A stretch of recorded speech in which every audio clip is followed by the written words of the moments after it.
Nicholas, the wedding is about to start. You can't leave. Linsey, in her white wedding dress, clutched his arm tightly, her voice trembling with panic. Just before the ceremony, Felix read a text message and publicly announced the cancellation of the wedding. Get out of the way. Joanna is injured and alone in the hospital. She's scared. I have to go to her, Felix said, his voice urgent and impatient. Jonah was his childhood sweetheart. For 5 years, he had always abandoned Linsey for Joanna, yet claimed she was only like a sister to him. Please stay. The wedding can't happen without you, Linsey begged in a low voice. Felix completely lost his temper. Enough. Don't be selfish. The wedding can be rescheduled, but Joanna can't wait. Linsey stumbled and fell. Just then, her phone rang. Jonah's triumphant laughter came through.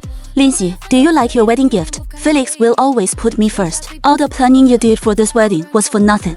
You lured him away on purpose, Linsey said through gritted teeth. So what if I did? Joanna sneered. You're just an orphan. How dare you compete with me for Felix? After hanging up, Linsey looked at her wedding dress and suddenly laughed. 5 years of devotion had been nothing but a joke. She cast aside her humility and decided the wedding would go on as planned. With only 30 minutes left until the ceremony, Linsey lifted her skirt and rushed out the door. At the entrance, surrounded by bodyguards, a man in a tailored suit sat in a wheelchair, his aura icy cold as he demanded in a deep voice, "Have you found Haven? The wedding must start on time." "Sir, Miss Walton has escaped," a bodyguard replied nervously. The man's eyes turned frigid. Like her, he had been abandoned by his bride. Linsey pushed through the bodyguards and stepped forward, looking calmly into his eyes. "Sir, I heard your bride ran away. Let me take her place. I'll be your bride." The bodyguards tensed up instantly. The man lifted his gaze, his sharp eyes falling on her dust-stained yet upright figure. Tension hung thick in the air. Linsey's words made Collin narrow his eyes slightly, his voice sharp with surprise. "Ma'am, are you sure? I'm disabled. Marrying me, you'll regret it sooner or later." Linsey did not answer directly. With firm eyes, she asked in return, "Would you ever abandon your wife for another woman?" "Of course not," he replied resolutely. "Then I won't regret it either. If you agree, well, get married." Seeing the sincerity in her eyes, Collin slowly nodded in consent. The wedding, which had nearly been called off, proceeded as scheduled. Under the witness of the priest, the two exchanged vows calmly. Stepping out of the church, Linsey still felt unreal. She had just married a man she had not known a few hours earlier.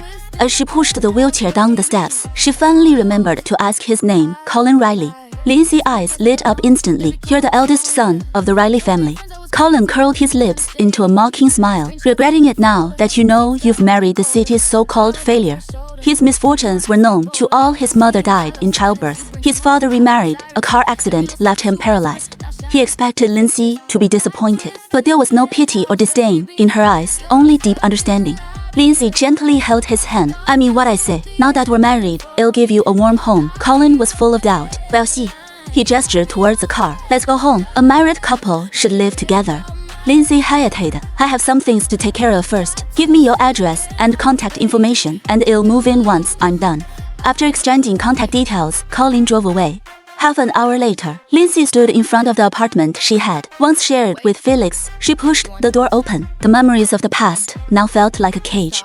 She resolutely tore down the decorations, threw away the potted plants, and dumped everything related to her past into the trash, determined to break with it completely.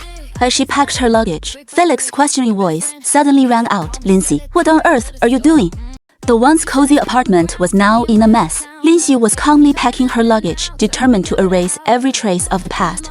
Felix burst in, fuming with rage. "Linsey, are you out of your mind? I was only gone for a little while, and you've done this. Restore everything within an hour." Linsey turned slowly, her face as cold as a stranger's, with a mocking smile tugging at her lips. "Felix, some sense, once lost, can never be regained." "What exactly are you trying to say?" he asked impatiently. Linsey looked straight at him, every word heavy. "On our wedding day, you left me behind, ignored my dignity and pledge, and humiliated me completely. Do you really think this is just me throwing a tantrum?" A flicker of guilt crossed Felix's face, but he was too used to her backing down. His tone was perfunctory and arrogant. "I know you're upset, so stop being unreasonable. Well, pick another date, and I'll give you a more luxurious wedding." He reached out to touch her. "Don't touch me, you disgust me." Linsey slapped his hand away sharply. "The wedding is already over. I'm moving out today." Felix scoffed. "You have no family, nowhere else to go. You're just trying to force me to give in." He was certain she could not live without him for 5 years. Her whole world had revolved around him.